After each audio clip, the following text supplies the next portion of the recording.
Getting paper on these player haters, old news, money on the other line, so I'm not gonna hold you. Money on the other line, so I'm not gonna.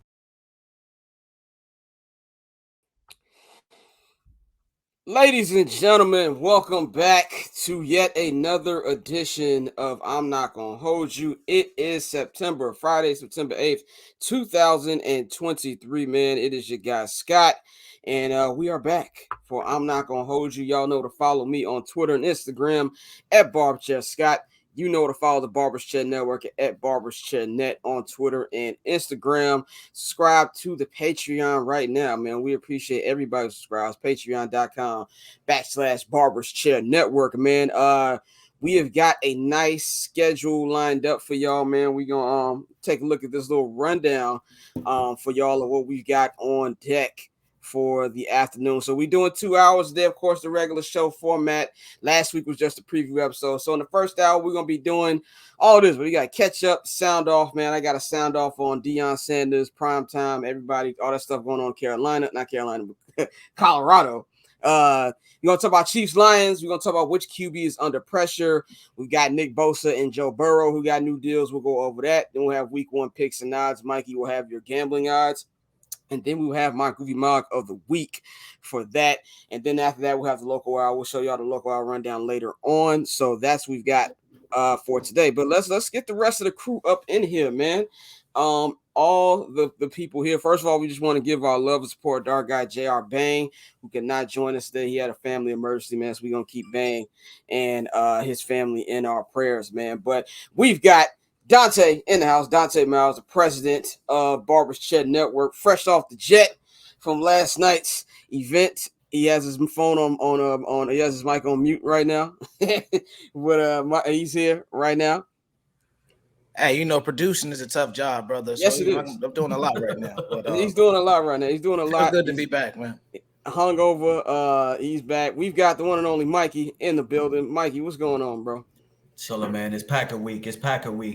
Packer week. He's all together. He's dressed like an offensive lineman. We've got the homegirl Kurt Courtney in the house. Courtney, what is going on? Oh, you know, just living the dream, ready to sit on my couch and watch football, especially ready for 7 hours of commercial-free football on Sunday. And that is the best part. That is the best part. I am looking forward to that. I'm glad the Bears have the late game, so I can at least watch a little bit of red zone if I get up out of here, man. But let's start with the catch-up, man, for everybody. This is a new segment we're adding to the show. I don't know what's going on with me today, but we adding to the show.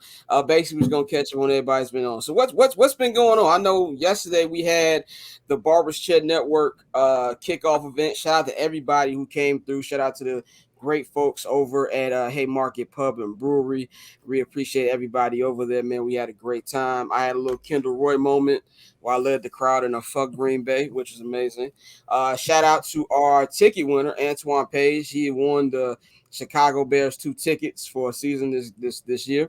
So shout out to him. Shout out to everybody, man. We've got some extra t-shirts that I will be putting up on the Second Night the Hallis page probably on Monday. Got a lot of stuff going on today, but stay in tune for that so we can get y'all some shirts if y'all want to cop more. So, but what's going on, everybody else? What's been going on? What y'all got lined up for this upcoming weekend? This weekend, I mean, I'm actually headed out to DC. Morehouse is playing Howard. It's gonna be a night game, so it's gonna be solid. Get out there. I'll probably play golf in the morning and then just go tailgate. So that's gonna be a good day. Nothing in and out, you know, nothing crazy. But Dante got a rich nigga schedule. Yeah, Dante got a living a life, living a life and shit. I'll be chilling. Chicago Thursday, ATL Friday, Saturday, DC on Saturday. Hey man, hey, when you work hard, you gotta enjoy it. So hey, y'all great work hiring. Y'all hiring. We always. That's one thing I will say. We always hiring, bro. Just let me know. I'm just chilling, man. I'm getting ready for a nice weekend. It's probably the only weekend. No, it's this weekend, and then in a couple of weeks, it's the only weekend I got off. You know, so I'm chilling, man. Getting ready to Saturday. I'm gonna give time to my girl. Saturday, she gets she gets all my love and attention. We're gonna do whatever she wants, sushi, shopping, whatever. Sunday, she gotta. You gonna be like the T.I., you can do whatever you like video? Yes. Sunday, get the fuck out. I'm single.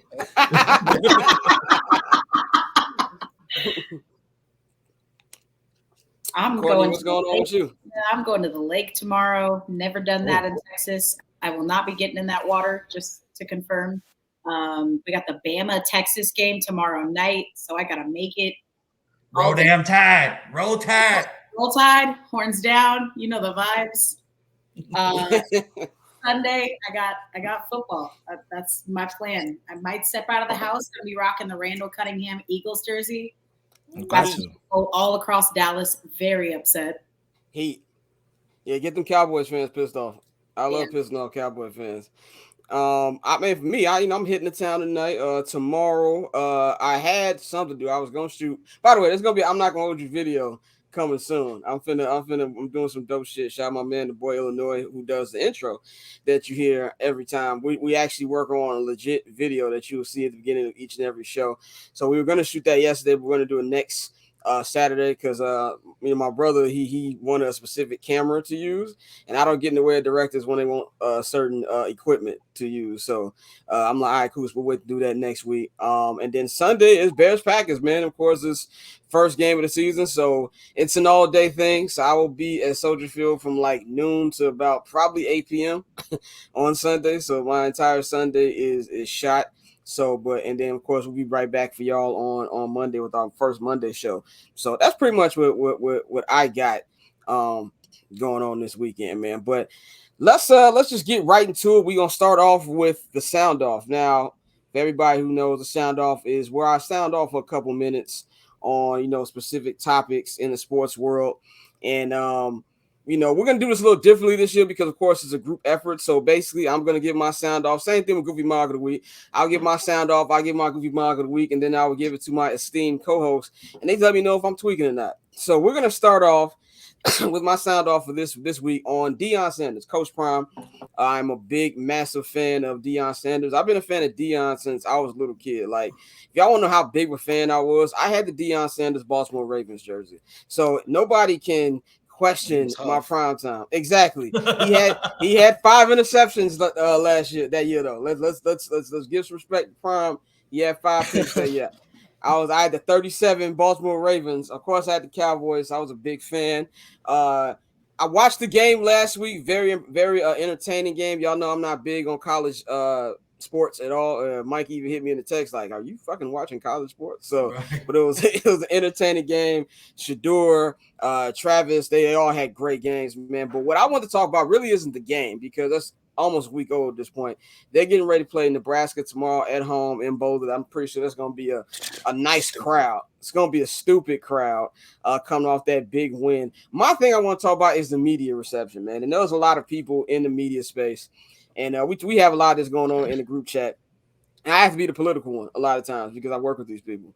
So I'm not going to name names, but there was a couple people on here where I feel like we're acting like hall monitors, man. And the thing to me is whatever you feel about Deion one way or another, Prime is himself. Prime has not changed. He's the same Prime he's been literally my entire life. He got drafted when I was like not even 1 year old yet. So Prime Time has been this guy forever. And I don't know why people thought he would change by coaching. We could sit up here and think about, maybe he'll change this stuff because of this. No, that's just how Prime is. And I think you got to respect it. Now, the outcry from some media was, oh, well, it's not our job as the media to be biased or to pick sides. Nobody's telling y'all to pick sides. You can say what you want to say and pick whatever sides you want to pick. But when players and athletes and coaches decide to call you out, and Prime just happens to be both. Not only he's not just a regular athlete, he's one of the greatest athletes of all time. When you have that situation, he's going to call you out. So you have a situation where you're saying, oh, he's being lame about it.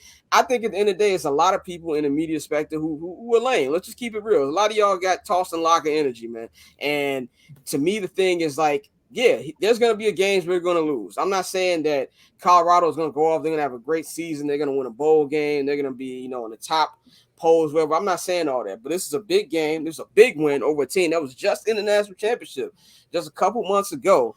And now we're always doing why are they acting like they're celebrating everything? And I just feel like all of it is lame to me. And it's like, let Prime cook, man. If you're wrong, you got to be able to come to the table and take it on the chin when you're wrong about something. And Deion's not lame for calling you out on that. You know, some people want to be super cool and want to and say maybe he's seeking for validation. Just the thing about the biggest problem for me with media being on the other side is they don't like being called out. We can call out players and athletes and coaches all day long, and there's no issue. They have to deal with it. But when the shoe is on the other foot, then it's a problem, man. So I just want to say, you know, let Deion cook, and if he loses, one thing about Prime, he gonna wear that too. So, what y'all think about the whole primetime situation? Yeah, I mean, it's funny because, you know, everybody had comments about, you know, the way he turned over the roster, the way he used the transfer portal and things like that. But he showed you, everybody hasn't used it the same way. You know, TCU had several players that had just transferred in as well. You know, everybody uses it, but for some reason with Prime, because he was open and honest with the kids, which a lot of coaches aren't, he came in and just flat out said, yo, hey, a lot of y'all not going to be here. You know, a lot of people just haven't, you know, agreed with the way he did it, but he's showing you, you know, he has a plan, and he, so far, like you said, first week, I'm not going to lie, I didn't expect the victory, like you said, but everybody in the media didn't either. Everybody, you know, thought TCU was going to blow them out.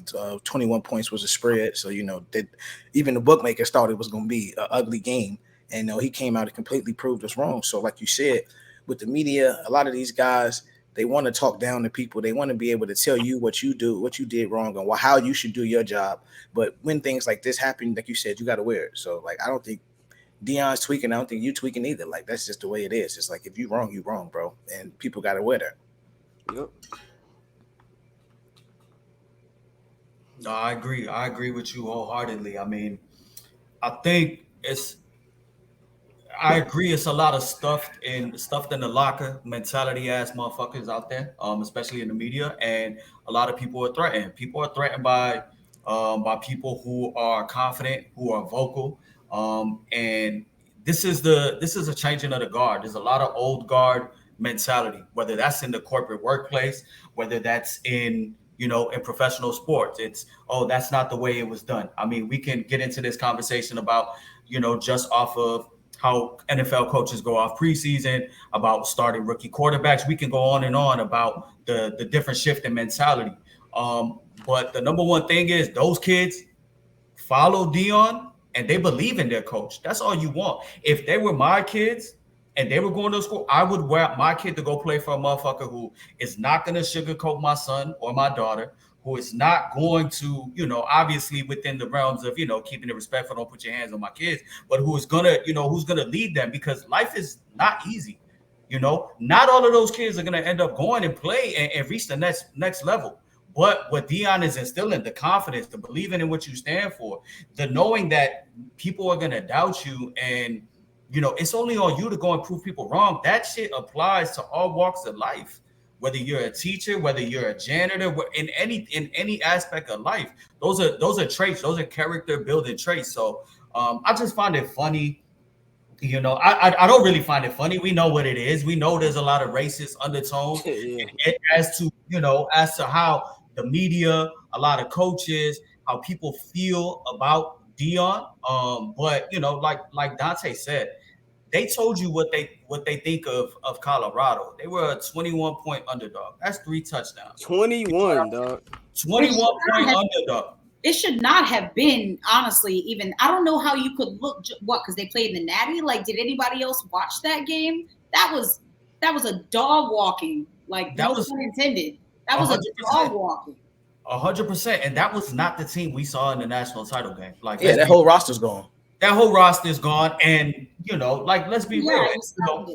And Colorado, the same as Dante. The way when we looked at the schedule, we talked about it in the group chat. We thought they were going to get washed. There's probably only prior to what happened last week, there was probably one game that we saw them being favored at, and that was September 16th at Colorado State.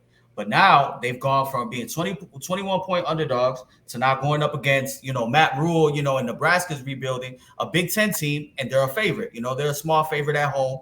They'll probably be a favorite now going into Colorado State. So now expectations have adjusted. So I don't think you're tripping at all. I don't think, you're wrong in any of your points. I just think people are intimidated. And this is this is a new guard, way of thinking. And, and I applaud it. I respect it.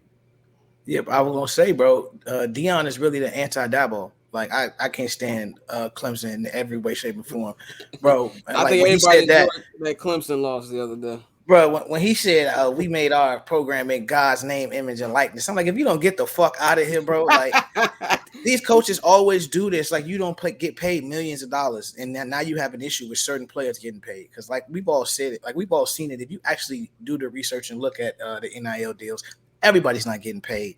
Everybody's not rolling around in a Bentley and all this other silly shit like people try to make it seem. And like that's when the racist undertones come out, when you hear them talk about it in the way that like, well, we're just paying these kids and they're not earning it, and like it's just BS. And so they're scared because like the Deion knows how to play the game. Like it was funny, it was a joke. But when he went up to Sanders after the game, where it was like, that's every coach in America's worst nightmare. Because it's like these kids see Deion, bro, and they're like, no, I'm gonna go play for him. Like and he empowers his team. 100%, and I'm gonna keep it, I'm gonna keep it short real quick before we pass it off to Courtney.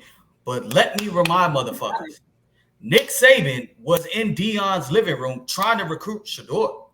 Yep, he was being recruited by Power 5. Like this ain't no fluke.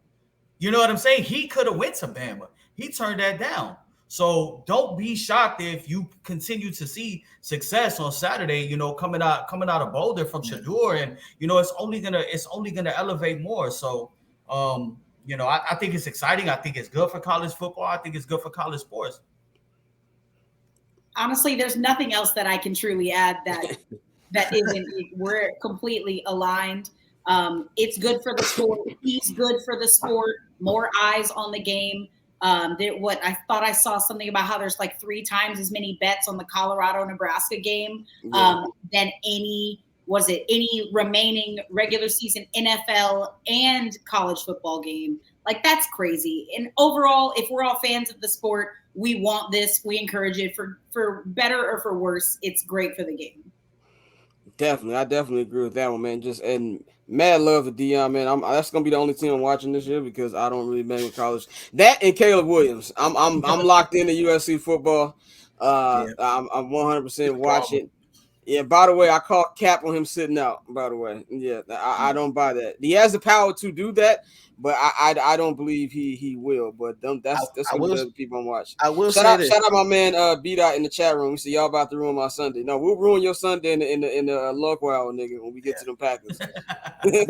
bro. Before we go from Caleb, I'll say this: if there's any school that could put an NIL package to keep him there, it's USC. It's USC, 100%. Did you see him in the Wendy's commercial?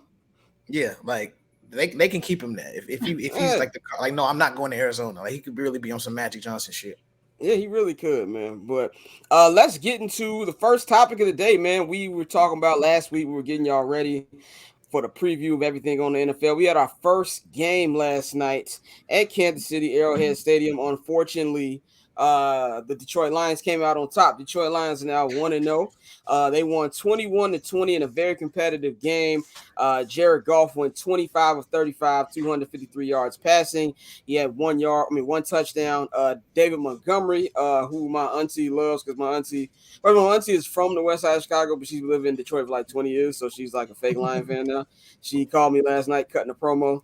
And she kept saying, "Thank you for David Montgomery." And I was like, this is a typical Demo game. Like, he really wasn't flashy, but he made a big touchdown. But Demo had 21 carries, 74 yards, the game-winning touchdown. Rookie Jahmyr Gibbs had 7 carries, 42 yards. Wide receivers Josh Reynolds and the good St. Brown, as me and Bang like to call him, the right St. Brown. Amon-Ra St. Brown had a combined 151 yards receiving and a touchdown. Now, on the Chiefs side, Mr. Patrick Mahomes, Baby Goat, as I like to call him, he had 21 of 39, 226 yards passing, 2 touchdowns, and an interception, which was a pick 6. A big moment in that game that got him back in there.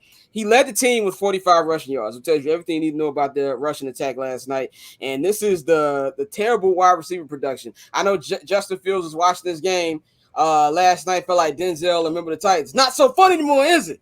No, it's not fun anymore. Not even a little bit. I'm pretty sure that's exactly how Justin felt. As you look at the receiving core, the leading wide receiver was Marquez Valdez-Scantling. He had 2 receptions with 40 yards, and most of that came on a 3rd and 17 in the third quarter. And, of course, the guy who deleted his Twitter account today, Kadarius Toney, he had 1 reception, 1 negative yard. He dropped a big pass, which pretty much probably would have won the game. They're basically in field goal range.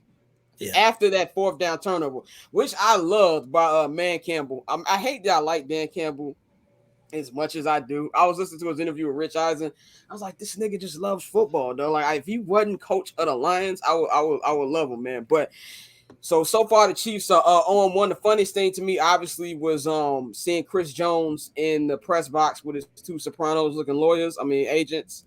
And then we had Travis Kelce with the racist mustache. He did not play. Hyperextended knee. They don't think he'll be serious. But he was definitely missed. So I'm gonna give this to Courtney first. Courtney, what did you think about the game last night? First thing, I really liked that fake punt. I thought that that was a lot of moxie. I'm like, okay, he is not messing around in Arrowhead. First game of the season. It's a bold move. Big fan. Other than that, I mean, Jared Goff didn't throw a pick. I mean, big highlight. I was a little shocked there, but I guess it's a testament to how not great the Chiefs defense is. That Chris Jones I think it's kind of weird that they let those dudes into the stadium. I was having this conversation with someone last night. Like, you're a member of the organization, but like you're not playing. So like, right, yeah. Why are you here? Like, I guess it would be bad to bar them from entering because then they can craft the narrative that like, oh, you know, we're being held out. Yeah. Like I get it, but like that was super awkward and being sandwiched right in between. I think it was more just a little bit show of respect for the fact that, you know, like that was their banner night, you know, like we're not gonna keep that from you, you know what I'm saying? It's like a scorn, you know, baby mama or baby daddy keeping a kid from a graduation. Right. Do you think he'll be at the next game? If he's still holding out, do you think he'll be at the next game? 100% not. No. I don't think so. Yeah, I think no. I think that just approved. I think they just did it for that opening night for the banner. You know, he was a part of the championship team. Clearly, he wants to be there, but he wants to get paid. Also, prove you niggas need me. Yeah. Speaking, I don't think the defense played too bad last night. Yeah. They gave up 14 points. Points. Like, we being real, they gave up 14 points. And there's another dude, I cannot pronounce his name on that defensive line that they were missing as well. It's the 2 best players. So, Yeah, I mean, Mahomes was spreading the ball around a lot. Like, that's cool. But I think we all have kind of made the joke that, like, oh, he could throw the ball, you know, to my 7-year-old little sister, you know, and be successful. And I think we're kind of realizing that Travis Kelce and maybe Tyreek Hill were a lot more pivotal to this offense than maybe we originally thought. Maybe not necessarily Tyreek Hill, just because he obviously wasn't on the team last year. But, like, he needs Travis Kelce, and that should show a lot of teams moving forward. Defenses, especially defense planning, like, you know where he's going to throw the ball. Like, you know where the ball is going. It's not going to anybody else. So, yeah, they got to do something. They might be in a little bit of trouble. I don't think Kadarius Toney's going to have games like that every week, but nah, I'm a little concerned. Last night was definitely, you know, 2 of my favorite agendas in football. One, you know, Matt Patricia was a fucking bum. And, you know, shout out to Dan Campbell. Like, anytime I could slander that man, you know, for having a pencil and a laminated play sheet, I will do that. And the other one, Matt Nagy is still a terrible play caller. Like, the Kansas City Chiefs are going to miss Eric Bieniemy. And I want to see how much that plays out this season. We all, when they ran that dumbass jet sweep, we knew who called that play. Like, yes. it wasn't a doubt in our mind who called that play. And so I want to see how that affects them throughout the year. And like you said, they're not having receivers. It's kind of like, I think in Kansas City, and like this happens a lot when you have a great quarterback, the wide receivers get treated the way running backs get treated. It's like, as long as I got somebody serviceable that can go in there, then we solid. But, you know, you saw how much they really missed Travis Kelce, who was he's really like their wide receiver 1. You know, he's a tight end, but he's his primary target. That's his guy. So you saw that was definitely, you know, glaring. But I really want to see how Matt Nagy adjusts to being the play caller again, because he is terrible. And so I want to see, with this talent, what is he gonna do? No, I agree. I don't think yesterday we learned anything. I don't think we learned anything new about the Lions. Like, the Lions ain't really show me nothing. I know it's crazy to say that you go to Arrowhead. It's a tough place to play, and you beat the defending champs, on banner night. But they didn't really show me nothing out of the ordinary to think that they're going to be some type of force this year in the NFC. I still think that outside of Amon-Ra St. Brown, they have a clear deficiency in wide receiver talent. I know they went and invested in Jameson Williams, but he's suspended for being in my gambling group chat. So that it is what it is. Way too many parlays. You know what I'm saying? Way too many parlays on Killian Hayes' assist and shit. But I think I had mentioned this last week. The Chiefs are gonna find out now. Where they're lacking because they don't have a true number one wide receiver. I agree with Dante. It's Kelsey wide receiver one, at the tight end position. But, yesterday was cool. That game flew by to me. Like, anybody else feel like that game flew? No, it did. I just looked up and it was like 3 minutes in the first half. And I'm like, what the fuck? We were intoxicated, so yeah. That's what. Oh, yeah. I was just laying on the couch. And I'm like, what the fuck? Like, this is already like, there's 3 minutes left. So I think it was a sloppy game. There was obviously plays to be made by the Chiefs. I full disclaimer, I bet them live -1.5. And realistically, they were in position to go ahead and kick the game-winning field goal if they wanted to. But the Kadarius Toney got hands like my grandma, and that's what it is. So it was cool. It was cool. I don't really take nothing away from it, but we'll see if Kelsey doesn't play next week. Then it's gonna be something to monitor on, with the Chiefs going forward. Do we know who the Chiefs play next week? Whoever they play, they're gonna win by a million. But let's see. I will tell you right now. Why you looking that up? Let me say this. We need to. The Jaguars. They got the Jaguars. That's gonna be a game. That's gonna be a game. One. And then they got the Bears.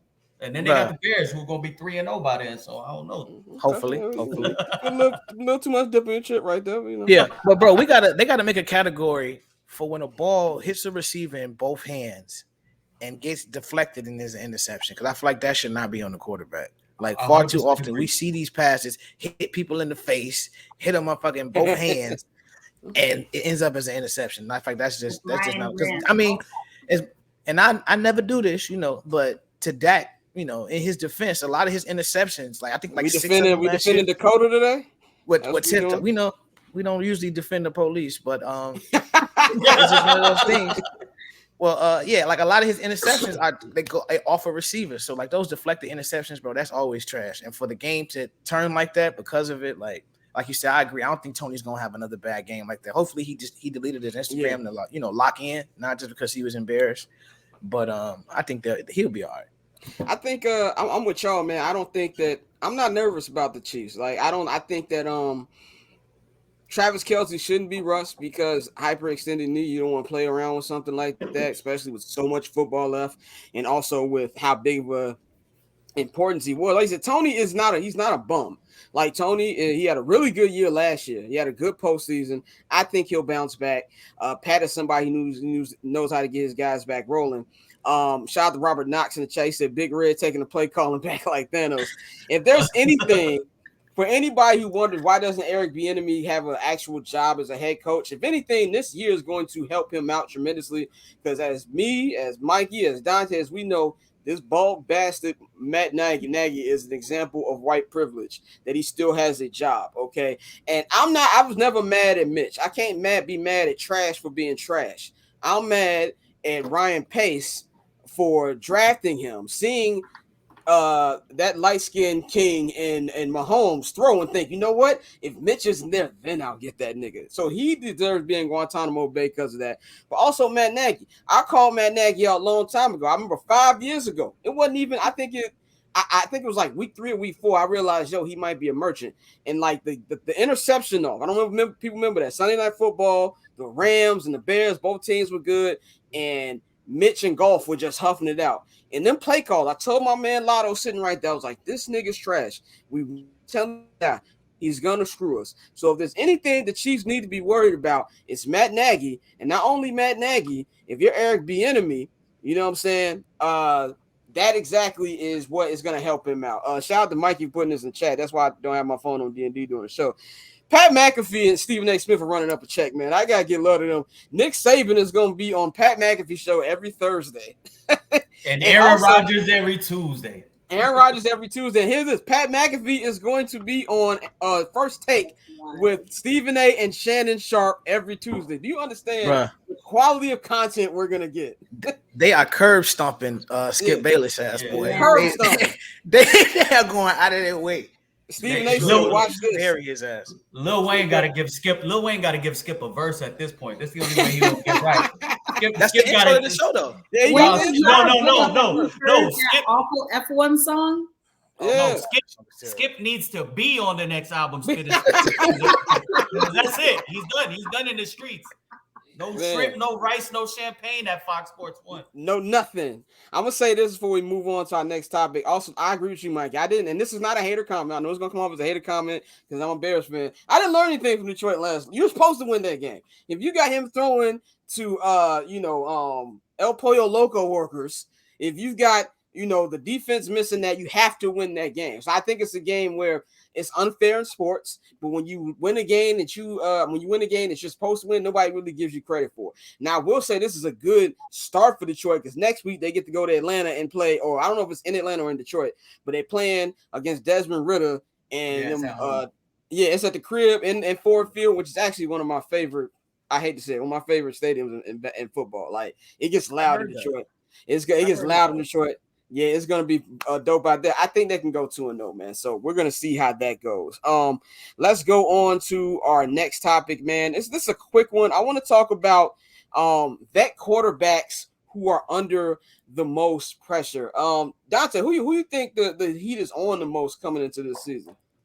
I got two. It's Aaron Rodgers and Dak Prescott. I think with Aaron Rodgers, you handpicked where you want to go. You know what that franchise is going through and how long it's been since they won a Super Bowl. And it's like you can be the guy, on Broadway to make that happen. So I think you selected that place. So I think the pressure's on Aaron Rodgers. Not saying I think Shannon Sharp made a good point when he was like, it all depends on how long he wants to play. Like if this is his last year or it ain't going to be his last year because he deferred all his money. We know that. But he has to win a Super Bowl. So I think right now, every year going into it, the pressure is going to be on Aaron Rodgers to make that happen because everything we said about the Jets is their quarterback away. And now you have one of the best to ever do it. So it's like, what are we doing here? And I think with Dak, like I said, I call him Dak Cousins. He has been extremely mediocre and gets everybody not in the the NFC East. But I think this is the year he got to put up or shut up. You see, they took a flyer on Trey Lance to see, and we've seen how it's going in Dallas. We talked about that with, their quarterback is usually injury away, and then that new guy comes in and he becomes the guy and keeps the job. So I think the pressure is definitely on Dak this year. Like we've talked about the Cowboys year after year, how good that roster is. And so now what is he going to do? He has to win. I want to say he has to at least get to the NFC Championship game, but I think he has to at least win one playoff game, like flat out. I agree with that. I'm gonna go with Mr. Unlimited himself, Mr. Russell Wilson, because if Sean Payton can't get it out you, then it just might just be over. And I never thought that we talk about players playing themselves out of the Hall of Fame. This nigga might actually be playing himself out of the Hall of Fame. He's only putting up points on Sierra right now. That's the only thing he's doing. Like the nigga pops out a baby every fucking 5 months. So like outside of that. There's no explosive offense. Yeah, there's no explosive offense coming from Pauls, by the way. Yeah, there's no explosive offense coming from Russell Wilson outside of that. Pauls again. Okay. I think it's him. If Sean Payton can't do it, nobody can. And I think that if as a Bears fan, I'm very happy that the Bears didn't trade them picks for him right now. But he's got to get together, man, because if this is it, it's over. And I think they're going to try to look to see what they can do to maybe get a younger quarterback. They're not going to be bad enough to be in the Caleb Williams. Maybe they can find a way if Shedeur goes real hard. They're going to have to come up with a backup plan to be able to get back in this because I think he has the most pressure, man. So I'm going to go with Russell Wilson.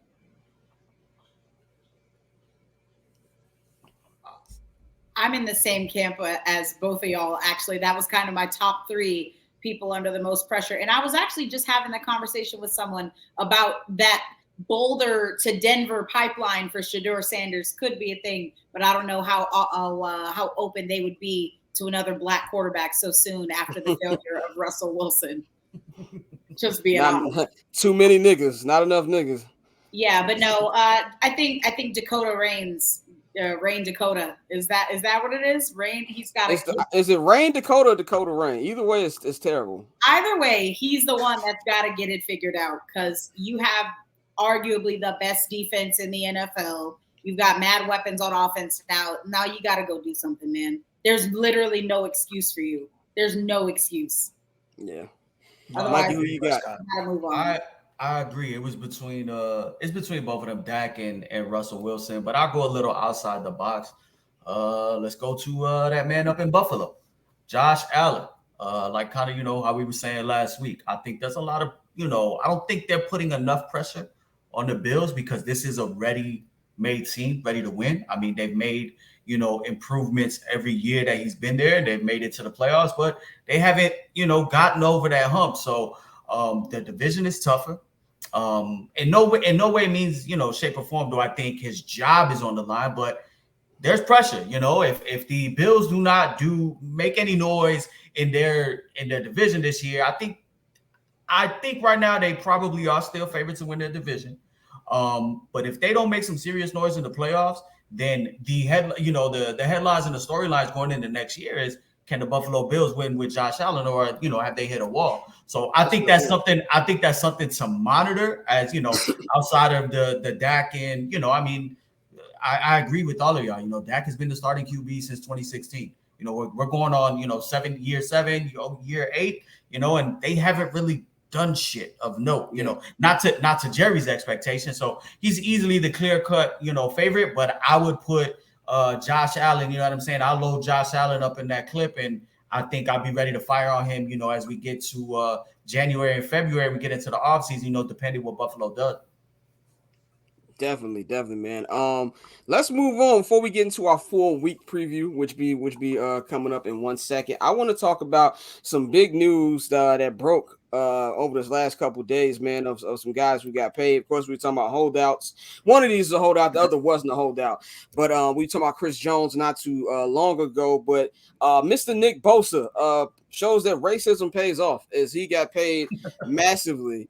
5-year, $170 million contract with the San Francisco 49ers. 122.5 of that million is guaranteed. And then last night, and I do not think this is a coincidence of the timing it got announced, because these two gentlemen are getting their real Jay-Z and Nas on right now in their rivalry, the only real rivalry to Patrick Mahomes. That is my man Joe Burrow. He agreed to a 5-year extension with the Cincinnati Bengals for $275 million. And here's the kicker: $219.01 million guaranteed for Joe Burrow, man.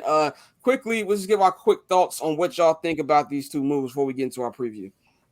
My first thought is how unbelievably petty the timing of Joe Burrow's deal was. Like right before the game started, like, wow, do you need the attention that bad?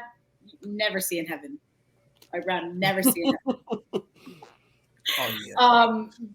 Follow up, God, Nick Bosa, that is going to fund a lot of GOP super PACs. That Moms for Liberty donation is going to be massive. A lot of DeSantis campaign dollars made. 100%. Bro, somebody said he saw that check and said, "I'll build that damn wall myself." That was me. That was me. Shout out to all my Mexicans, but hey. Yeah, but nah, like, bro, he's definitely, like I said, I was disappointed because I wanted the Bears to go after him, but I knew eventually San Francisco was going to pay him. Like, you can't let that type of talent walk out the door. And same with Joe Burrow. I'm glad he got paid because, he is a little older, and we've seen the injuries with Joe. Like he said, luckily it was just a calf strain coming into the. And he will be playing Sunday. Yeah, he will be playing week 1. So, we avoided crisis there. But a guy like Joe, like, he's a player you build around. So, a lot of people, like, didn't want to hear me when I said this, but I think Joe Burrow, like I said, everybody like wants to crown Herbert as like the next guy. Like, nah, it's Joe Burrow, like flat out. It's Pat Mahomes, and then I got Joe, like everywhere. And I know he's always had a good supporting cast around and great weapons and whatnot, but still, what he does as a quarterback, he deserved every dollar. Yeah, no, 100%. I mean, I think we knew it was a formality. It was just a matter of time before he was going to get paid. And we knew he was, as it always goes, it's cyclical. The next one always one-ups the next one. So, well deserved. I mean, Joe Burrow, outside of Patrick Mahomes, is my favorite quarterback to watch, because he's a cold motherfucker, And he wears buffs and he don't look corny. You know what I'm saying? That's Joe Burrow. Joe Burrow. So no, that's good for him. And I mean, now we have to transition to who are gonna be the next quarterbacks down the road that are gonna start getting paid, and that's where we have to probably keep an eye on the Trevor Lawrences, the Justin Fields, that that rookie class, to see where they go. So it's interesting to see. I wish that shit worked like that in the corporate world. You know what I'm saying? Like, oh, my coworker got this. Well, this is what I got. Let me one up you. You know what I'm saying? Yeah. But no, and I agree with Courtney. It was super petty right before kickoff, but that's how it is. I love the one-upsmanship there by Burrow, man. Like, oh yeah, you got your little cute ring, nigga, but I'm finna go buy me a Bentley like today. Like, but I think you think they're gonna pay T. Higgins? That's a good question. That's a good question. I mean, now you got I mean, they always have the franchise tag at their disposal. They got 2 wide receivers. I don't know if Jamar Chase got a contract or if he didn't, but you figure one will get a contract, one will get tagged, and they play those games, and it's got the potential to get ugly over there. But LOL to all you fucking Bengals fans that kept thinking Joe Burrow was going to give you a hometown discount. Newsflash, he didn't. So, With that cheap ass owner, hell no. Nope. Absolutely not. But yeah, I say, man, I think it's a good deal for both teams, man. I love Joe Burrow. I think that's self-explanatory. I wear a MAGA hat for Bosa to be on the Bears, so I'm I have no shame. If he was on the Bears, I'd be like, I don't know, man, dude. I might be side with him. So he might have some points here. Let's hear him out. Points were made.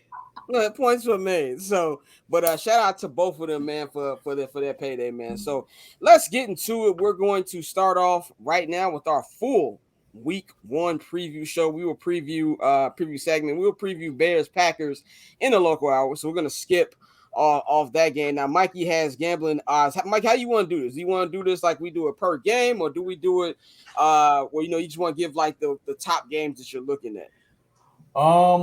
We could go per game and give our predictions, and then I'll let you know if I got some action on that one. There's a few games that I got. I got a parlay for everybody because I know everybody loves parlays. I got a prop bet for everybody because I know, throw that in your parlay or take a single. And I got 2 single bets that I like, for teams outright. So we can go into the prediction, and towards the end I'll give a rundown of it, and we'll also post it on Twitter too.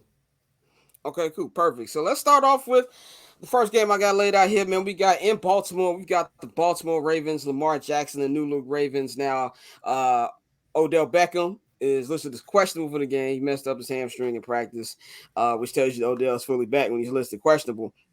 And they'll be going up against C.J. Stroud in his first NFL game and the Houston Texans. I'm going to go with this one. I'm going to go Ravens, man. I think it's going to be an easy win for them. I think the Ravens are going to be a team that a lot of people are going to enjoy watching. I think this is going to be a very competitive division in the AFC North. I'm really excited to see Zay Flowers. I think he's one of the guys that I was looking at in the draft. If the Bears had an opportunity to get him, he's been a guy I've liked. But I just feel like this is going to be a very bad season for the Texans. I don't think that I can't even name a wide receiver on them.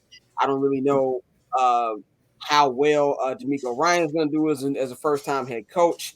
So it's a lot of question marks, man. I think they're going to start the game off with a thrashing in this one. So I'm going to go with Baltimore. Yeah, I agree. I got Baltimore. Although I am higher on the Texans than you are, I think C.J. Stroud is going to be really good, and I think he's going to show some flashes year 1. May not be week 1, but I think he's definitely going to be solid this year. I know I forgot his name, so I'm not going to say that. But as a wide receiver, they drafted him from Houston. He's a rookie. Tank Dell. Yeah, Tank Dell. Yeah. C.J. Stroud, requested that they draft him, and they went ahead and did that. And so I think the Texans are going to be solid, but I think week 1, I definitely got the Ravens. I think Lamar's going to they're going to throw it. He's going to put on the show. Same. I'm going to put a little bit more respect on the Texans as well. Dameon Pierce, I think he's going to get a lot of reps. I like him to have a good season. Also, I think CJ Stroud's going to have to lean on Dalton Schultz, who's new down there from Dallas. I kind of like that veteran presence there for him. So I do think Baltimore's going to win, and I don't think it's going to be close. But I got to give the Texans their props because I think they're going to try their best. I agree with y'all. So that is one of my plays. It's in the parlay. So the Ravens are favored by 9.5 points. I think they win by 17 or more. This game is perfectly set up for Lamar Jackson and the new look, offensive side of the ball for the Ravens to show up and show out. The Texans will be missing their starting safety, Jimmy Ward. And, for everybody who knows football, Jimmy Ward was a key contributor for the Niners and DeMeco Ryans at safety these last couple years. It's rookie quarterbacks on the road in their first start. That's tough. Baltimore is going to be a very tough place to play. And the Texans will be down 3 of their 5 starting offensive linemen, including their, newly signed, right tackle and Titus Howard. So I think this game is going to get ugly. I'm going to ride with the Ravens. And, that is one of my plays, the Ravens minus 9.5. Okay, cool. Next one, big AFC North matchup, man. In Cleveland, in the dog pound, we got D. Kelly, and yes, I'll be calling him for the remainder of the season. Just want to let y'all know right now. D. Kelly, Deshaun Watson will be having his first full season as Browns quarterback, and they will be taking on the man we just mentioned, the $275 million man, Joe Burrow and the Cincinnati Bengals. Man, this is going to be a really good game, in my opinion. I don't really know what I think about the Browns because I think it really all depends on how Deshaun bounces back. I don't think that if we just look on the field, and I'm going to keep saying it all season, if we just look on the field before his situation, he's one of the best quarterbacks in the NFL. And his only problem was being sacked all that many times. So if he can get that back, I think they're going to be a good team and they're going to be up in it. But in this one, I'm going with the Bengals, man. I feel like the Bengals we brought up the Bills earlier, Mikey, about them kind of being make or break. With now the contract from Burrow, the clock is speeding up now because we all know that everybody in this core is not going to be coming back. So even though he missed all the training camp, he got hurt on day 1, didn't play in preseason. He's a vet. Well, I don't think he really needs preseason. I think he'll be ready to go. And I think the Bengals are going to win in a very, very close game. I'll probably take them by like 3 in this one. Okay, I hear you on that one. I'm actually on the Browns money line, the Browns to win outright. So that's actually one of my plays too. The Browns own Joe Burrow and the Bengals since Joe Burrow has been there. Joe Burrow is 1-4 against the Browns. In 4 out of 5 games that he has played against the Cleveland Browns, he has been sacked more than 4 times. They just clearly have his number. And I'm excited to see what the Browns look like now. That kind of, not that he was a distraction, but Kareem Hunt is gone, and this is solely going to be Nick Chubb's backfield. So I feel like they have a little bit more clarity on how they're going to go with the running game. Deshaun Watson was a top 5 talent, before everything, went down, like you said, Scott. So I think this is going to be a big bounce back year for him. They add Elijah Moore. You got Amari Cooper. You got a full off season with Amari Cooper and Deshaun Watson to build that rapport. They're playing at home. And like I said, they have a great, track record against the Cleveland Browns. Against the Cincinnati Bengals. So I like the Cleveland Browns to win this game outright. That is one of my plays. I just think there's still some uncertainty with, Joe Burrow's calf. This is, obviously he's going to be out there for the first time all season. He hasn't stepped, on the field, as far as in the preseason game. So I'm riding with the Browns in this one. Yeah, in the battle of 2 of the most mediocre cities in the Midwest, I might have to go with Cincinnati, man. I think Joe Burrow comes out, like I know you say he's 1-4 against them so far in his career, but I think they're gonna come out on Sunday and really light it up. So I got Cincinnati. I'm with you. Also, I can't actively put my interest behind that nasty man. So Cincinnati, it is. That's a tough one. Yeah, that's all I got. Yeah. Couldn't even be playing football anymore, in my opinion. We're gonna go to the next game. This one is a skip game to me. Vikings open up their season at the crib against Baker Mayfield and the Tampa Bay Buccaneers. I think Baker Mayfield is god awful. I don't really have like anything else to say about him. I think the Vikings will run up a check on these niggas on Sunday, which Bears need to win because I think all teams have a chance to be 1-0 in the NFC North. So I'm gonna go with the Vikings in this one. Is the game? Where's the game at? It's in Minnesota. It's in Minnesota. Yeah. If it's in Minnesota, I like Kirk Cousins. Like, it's crazy. Like, but that show quarterback, it found me saying, you know what? Like, I think he's a dickhead, but Kirk Cousins is not that bad of a guy. Like, it's that quarterback show on Netflix that really. It did a really good show. Like, I watched it and I was like, you know what? Like, I don't dislike this guy. You know? Nah. Personally victimized by Kirk Cousins. He tucks his kids in the bed. He reads some Bible verses. Like, yo, this nigga's not bad. To be that rich and he's driving like a Ford Excursion or some shit. I'm like, hey, listen, man. He's got millions, hundreds of millions of dollars, and he dresses like my abuelo. Rest in peace. I respect the man. I respect him. Yeah. Like when he had like the cribs he had and all that. But no, anyway, I got Kirk Cousins and the Vikings. I think the Vikings will take care of business at home. Yeah, I'm gonna ride with the Vikings. It's a fishy line though. They're only favored by 5.5. You know what I'm saying? And they're at home, so it's a little fishy. Things that make you wonder, especially they're at home. Yeah. Things that make you wonder. I mean, the Bucs defense still with Vita Vea, and they might be tough. But I still got the Vikings at the end of the day. Baker's just terrible, like Scott said, bro. Like he's just bad. I feel bad for Mike Evans. He's gonna be on the trade block by trade deadline. Like, look out for a team to be able to scoop him. Like, if Pat keep throwing to I was about to say Patrick to hall monitors, like he might be looking at two guys who I think are gonna be on new teams, wide receivers by trade deadline. I think Devontae is gonna join Rodgers in New York, and I think that Mike Evans might join Patrick in Kansas City. What's Godwin's contract look like? Is he locked in? Godwin's locked in. I think they just re-signed Godwin like last year. Yeah, they re-signed. They paid Godwin over Mike. So yep. If you love field goals, this next game is for you. Saints at the crib opening up their season against the Tennessee Titans. I resent that. As the guy who has seen more field goals and touchdowns in his football life, I know when a field goal game is afoot. This is one of those. The new look Saints with their quarterback Derek Carr hosting Ryan Tannehill, and pretty much the same team that they had last year with the addition of DeAndre Hopkins. I'm going to go with the Saints in this one. I don't really like anything about not Kansas City, but Tennessee. I do think it'll be a close game, but I'm gonna roll with the Saints in this one. Yeah, I like the Saints. Yeah, I like the Saints, man. I think this is playing in the Superdome.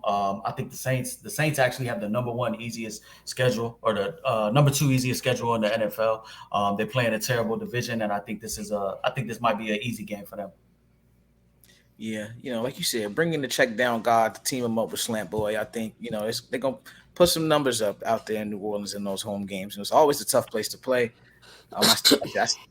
Who I picked to win the division, but I think on Sunday the Saints are gonna take care of business. My team is just catching so many strays right now. I heard you just call that man Slant Boy. That's Slant Boy, the God, Slant Boy. He has one route and he runs it very well. But hey. One of the greatest Twitter nicknames ever, Slant Boy. Yeah, I got my Saints to do what they need to do. Of course, I'm a little biased, but I mean, Tennessee does not instill any sort of fear into me, especially first game of the season in the Superdome. It's Saints by 10 points. By 10 points. We're gonna go to another NFC South game. We got the Atlanta Falcons. By the way, if you want to preview that game, there's a new episode of King's Landing out right now on the Barbershop Network. We got the King brothers, Brian and Jared. They'll be breaking down everything from this upcoming game and the entire season. So stay in tune with them. You want more in-depth breakdown of that game. But this will be our first look at Bryce Young. Hopefully he doesn't die behind that offensive line in the first quarter. I think I'm gonna pick Atlanta to win this one, man. I think Atlanta's an interesting team because they've got everything they need but the quarterback. And us as Bears fans, we know that pain all too well. I don't know how bad Desmond Ritter will be, but I just don't think he'll be good. But I do think there'll be enough to beat the Panthers. I think the Panthers will be a very bad team this year, and I'm not just saying that because I can't wait for the Bears to cash in that money in the bank in April of next year and get that draft pick. But I just think it's going to be a bad team. And I think that the Falcons will win, but I do think it'll be a close game. I think a lot of NFC South games will be close because it's a terrible division. Yeah, for sure. They're about to have a mid-off. Like that's definitely like fall asleep on the couch by like 7 minutes in the second quarter material. I really hate that Bryce Young is getting his first career regular season start, likely without Adam Thielen, without DJ Chark, which is a terrible situation. They say they're not going to give all the snaps off to Miles Sanders and they got to spread it out over the course of the season, but I really don't feel too optimistic about this plan to send your brand new franchise quarterback into battle with literally nothing positive going for him. Terrible offensive line, no offensive weapons. It's going to be ugly. Tough scene. I got to go with the Falcons, unfortunately. Yeah, the Falcons smack them. Fuck them. All right, I had to watch. I'm 34 years old. I don't know how many years I've had to watch my team play without wide receivers, a fucking quarterback at the number one position. Fuck them. This is what they get. Give us that top 3 pick. Yeah, Bryce reminds me a lot of Drew Brees with his size, and you know how. And so with that old line, I think he really is going to struggle. I think the Falcons are going to beat him by 2 touchdowns. Like I think a lot of people we're putting such an emphasis on Desmond Ritter, and I get it because you do need a quarterback, but Arthur Smith runs the ball. Like they run the ball. That's why they drafted Bijan. They still got Tyler Algier who rushed for I want to say 1,200 yards last year, something like that. You got Cordell Patterson. Like this is a team that I think with the personnel they have, they're going to be tough to defend a lot of weeks because you got Drake London on one side, you got Kyle Pitts on another side. Like they have offensive weapons. So for Desmond, you just kind of just don't turn the ball over. Like, you know, we know you hate telling the quarterback don't lose in the game, but until we can see what he does as a quarterback, I know Arthur Smith is going to run the ball, and like that's just going to open it up for him. So the potential is going to be there for Desmond to be all right. And I think week 1, because like you said, I think Carolina's terrible this year. So I got the Falcons by 2 touchdowns. Definitely, man. I agree with you. I got ATL, and I don't think it's going to be close. Yeah, I'm with all y'all on that, man. Let's go to the AFC South. Another quarterback debut in Indianapolis. Anthony Richardson, the Indianapolis Colts, will be hosting the defending AFC South champions, Jacksonville Jaguars. Trevor Lawrence, them boys. This is going to be a blowout, ladies and gentlemen. This is going to be a blowout. If you are in Indianapolis, you plan your trip to the mall and Sizzler by the end of the first quarter, because this one's going to be a wrap. We're going to see Calvin Ridley. He's going to go off. I think that defense is going to eat. I think Anthony Richardson is going to throw a couple picks. I really do. I think it's going to be a big, big win for the Jaguars. Man. I'm going to Jags. Yeah, bro. Everything you hear makes you want to root for Anthony Richardson, and I hope he's, ends up okay. But they're gonna get smoked. I'm really high on the Jaguars this year. I think Calvin Ridley is going to come back and show you like he's one of the best receivers in the league. Like I think route running wise, he might be the best. Like there's not too many out there better than him. I know Bear fans, we were hoping his brother. You know how everybody tell you the little brother's better than the little brother be terrible. Like I feel like Chicago, we had to do that like 4 times. Like him, the Teague brothers, like it was a lot. But I think Ridley's going to really show out this year, and I got the Jags. Yeah, I agree. I got the Jags. The Jags are -4.5. They're in the parlay of the week, so I'll give that out later, the full parlay. But I got the Jags money line. I do think Anthony Richardson could pose some problems for Doug Peterson's defense. If they use him on the outside, kind of use some of his legs. He is he is mobile, and he's big as shit. So I think the Jags have the potential, and I can't find the odds. I had it here, and I'll find it. But I believe the Jags have the potential to have the best record overall in the NFL this season. They play in one of the worst divisions outside of, both South divisions are terrible. And I think they will go undefeated in their division this year. So I think the Jags get off to a nice hot start. And this is supposed to be a big year for Trevor Lawrence, and they won a playoff game last year, so let's see how they bounce back against they a divisional opponent that they should beat. Scott, you're on muted. mute, G. You're on mute. My fault. I pulled a rookie move. Let's move on to the next game. Steelers, Niners. For this one, man, I think this is the Steelers, an interesting team as well. I don't trust Kenny Pickett because he wears 2 gloves, even though I do think he's shown a lot. But they're going up against the San Francisco 49ers, man. Brock Purdy in a full year. We're going to see if he's really good or not. But I think this will be a good game, and I do think the Niners have a good chance to win. But I'm gonna take the upset, man. I'm rolling with Mike Tomlin, and I'm gonna roll with Kenny Pickett, George Pickens. I think they're gonna put up a show. I'm not sold on Purdy. I'm just not. I'm just not whatsoever. And I wish all the bad things on earth happened to Kyle Shanahan because him and John Lynch get away with murder each and every year. So I'm gonna go with the Steelers up in this one. Not only Steelers, I'm gonna go Steelers big. That's my hot take. I'm going Steelers big. How big? By 14. Ooh. Against the 49ers defense? Against the 49ers defense. Wow. I'm going That's cool. I echo your sentiments. They're in the parlay as well. I love the Steelers this week. I love home dogs. That's the thing that you'll see this weekend. I love home underdogs this weekend. There's a lot of unknowns with the 49ers this year going into this season. A lot of injuries. You got Javon Kinlaw injured. Joey Bosa's coming back. He's an animal, and he's worth every dollar he got. But is he ready, to play 70 snaps? You got they're missing some people out in the I forgot, the baby Troy Polamalu looking motherfucker that be running around with his hair all crazy. They're missing him. And Brock Purdy's coming off of UCL. I don't remember, my time, many quarterbacks that have, had to have Tommy John surgery. And this is his first start, back in the regular season. So I love the Steelers. I think this is going to be a low scoring game. I think defense is going to remain supreme. The Niners are basically, it's like a 3-point game. I think they're -2.5 on the spread.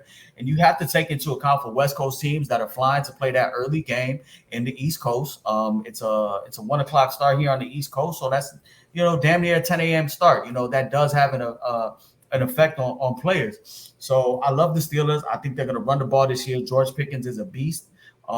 Athletically, and I'm a big believer in Kenny Pickett this year within, playing within the offense. They're gonna ground and pound you with the 2 running back system they have in Najee Harris and Jalen Samuel, and I like the Steelers as well. Yeah, I got Mike T. At home. I'm big. I'm not as big on Pickett as everybody else, but I do think he will be serviceable in that offense. And so with everything around him, I think coming out, I think they're going to get a dub to start the season off. I see the vision. I think it's going to be 14 points. That's a bold. I'm riding with Omar Epps this week. So you going Steelers too? Yeah. I'm going Steelers too.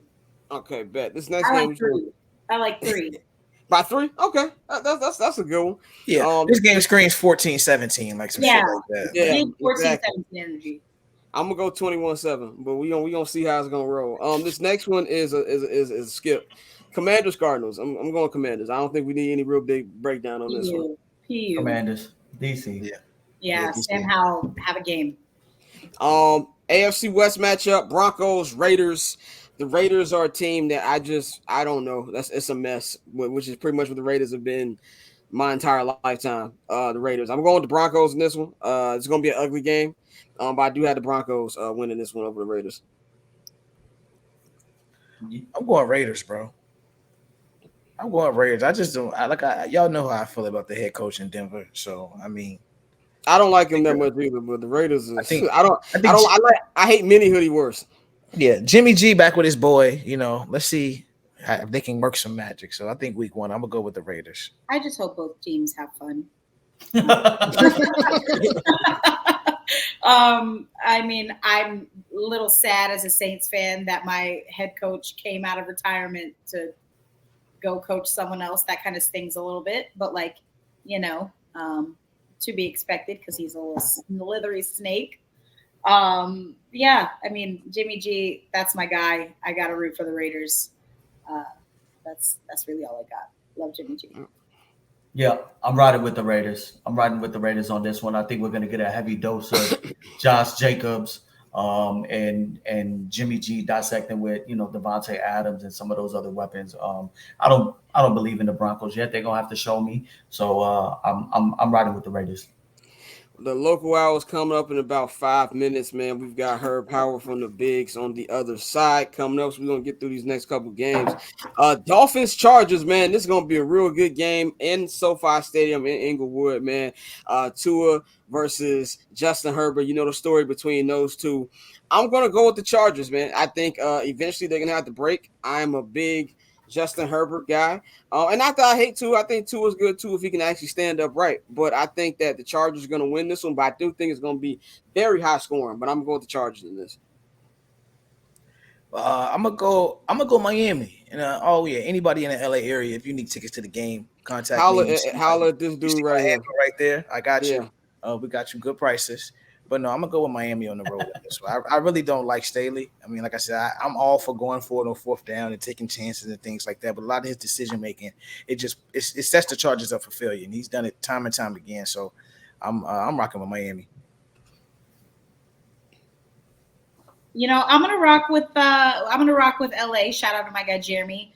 I don't think that Miami's gonna go into LA and get a dub first game of the season. I don't see it happening personally. Now I'm with you on the anti-Staley agenda. I think if they don't do something this season, he's gotta go because that relationship is done.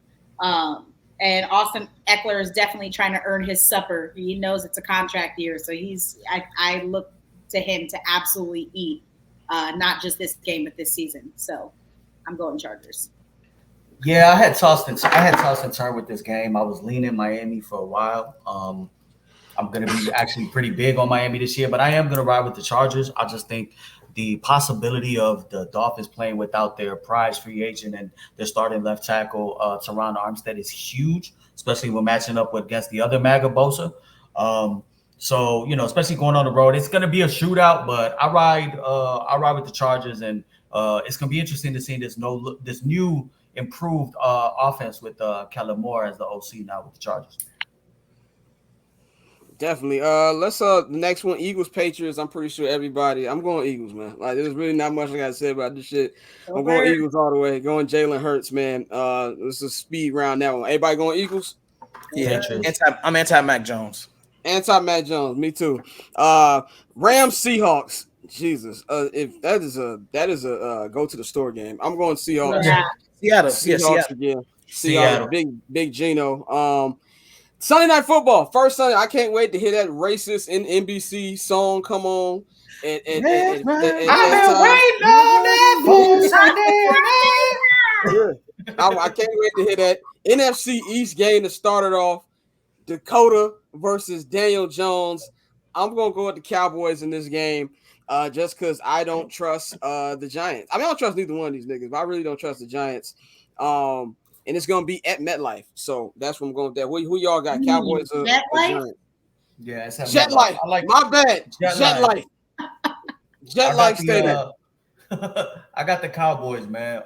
I was originally riding with the Giants, but I see now that Darren Waller is questionable with a hamstring, and hamstrings are very tricky. Right, exactly. And Wan'Dale Robinson, I believe that's how you say his name, right? He's questionable as well. I'm actually pretty high on the Giants this year because I'm a big Brian Daboll fan. I think he showed he could turn, shit into chicken. And he did that last year. And I think if he plays to Daniel Jones' strength and you got a healthy Saquon back there, they could play some noise. They're tough on defense. I'm not gonna front on the Giants. They're pretty interesting, but I'm gonna ride with the Cowboys just because of the injury uncertainty. And for all the reasons we said, this is a big year for the Cowboys. They have to win week 1. By the way, the local hour is like 3 minutes away. We got Herb Howard from the Bigs. He just pulled up into the room. We're going to bring him in just a second. Courtney, who you got? I got the Cowboys. I think they come out looking to make a big statement with this game against another divisional opponent for sure. 100% Cowboys. I know I'm going to regret this. I feel like Daniel Jones is going to make a fool out of me, but I'm going to pick the Giants. I think the Giants are going to take care of business. I hate that Waller is questionable, but I love their head coach and their offense. So I think, with Saquon back in the building, happy, I think the Giants are going to get the dub at home. And final game of the week, first Monday Night Football game, man. I can't wait to hear Joe Buck and Aikman. It will be at JetLife Stadium, like Courtney said. It will be Aaron Rodgers' regular season debut. It is the 22nd anniversary of 9/11, so that will be. I know they're gonna do the whole spiel before the game. It's the Buffalo Bills and the Jets. I think for the Jets, this is either going to be a really, really good season for them, or they're going to look like the Dream Team Eagles team. But I don't think they get it done in week 1. I think Josh Allen comes out, spoils the party. I'm going with the Bills by a field goal in this Monday Night Football game. Who y'all got? I got the Jets, Jets. Shout out to my boy Mike, 96 Mike. I got your t-shirt. Mike. I got his Nike t-shirt I ordered for him. It's here. I got to give him to him. But what is it? I'm a big fan of the Jets, man. Like, let's be real. Last year, their defense is legit. Yeah, they had everything but a quarterback. Now having a quarterback allows that defense to spend less time on the field than they did last year. And I think they go ahead and they find a way. And I think the Jets have a big year this year. So I'm riding with the Jets. Like I said, I'm big on home underdogs. That's my other single bet. So if you're keeping track, the only two singles that I'm on are the Jets money line and the Browns money line. I'm big on home underdogs, and I think both defenses and the running game and the quick short passing game will prove to be fruitful that day. You're about to pay my rent for next month. Thank you. Courtney Johnson, who you got before we wrap this up and we get to her? Oh, Jets, bro. I got the Jets. I told you. Like I said, it's a lot easier for me to say positive things about Aaron Rodgers because he's not kicking my team's teeth in no more. So I think the Jets are going to be a problem all season. As long as that offensive line can hold up, I got the Jets. Yeah, I don't think Aaron Rodgers is going to allow his team to embarrass him in front of company. Nah, I think absolutely he's going to win game 1. He has to. He's going to be in that locker room by the half if they're down, yelling at somebody. Somebody's getting a horse tranquilizer if they get hurt. Like there's no chance that team loses Monday Night Football. I got the Jets. Definitely. That's our week 1 preview. Mikey will give his parlay in the local hour, man. Courtney, I know you're not going to join us for the Misfit Hour, as we like to have here. So I'll wait until the end of September to slander the White Sox. Okay, all right, okay. But let them know everybody where they can follow you, and you'll be back on Monday. So follow me at 1-800-CALLABRO on Instagram, on Twitter. I guess I got to start working on the whole TikTok thing. Otherwise, I hope y'all have a good weekend. Horns down, roll tide, who dat, all that good stuff. I'm not watching baseball this weekend because I value my mental health. Exactly. And your Rangers are plummeting, but we'll talk about that. The Rangers are cooked. We'll talk about that on Monday. We're not gonna let you escape from that one. But thank you, Courtney. We're gonna take a 1-30 break, and on the other side of the local wire, we're gonna have Herb Howard from the Bigs Media, man. He's gonna be joining us as we get into this Bears Packers preview, man. So we'll be back in a second.